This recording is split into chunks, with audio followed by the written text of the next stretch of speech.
যার নাম করে সংকল্প করে অভিষেক হবে 3 দিনের মধ্যে থেকে তার মানসিক শক্তি বাড়বে, ইন্দ্রিয় সংযম বাড়বে এবং সে নিশ্চিতভাবে একটা স্থৈর্য লাভ করবে।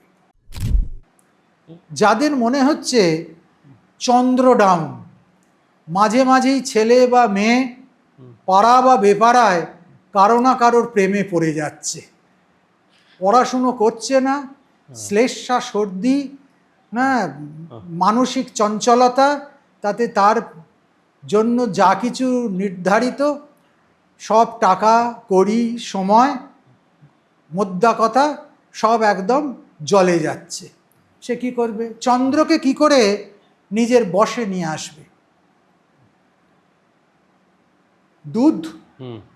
দুধের মধ্যে একটু করে সিদ্ধি দিয়ে দেবে, যেটা সাধারণত আমরা না জেনেই দিই। এই সিদ্ধি আর দুধ বা সিদ্ধিটাকে যদি তৈরি করে নেওয়া যায়, সেই দিয়ে রুদ্রের অভিষেক করুক। যার নাম করে সংকল্প করে অভিষেক হবে 3 দিনের মধ্যে থেকে তার মানসিক শক্তি বাড়বে, ইন্দ্রিয় সংযম বাড়বে এবং সে নিশ্চিতভাবে একটা স্থৈর্য লাভ করবে।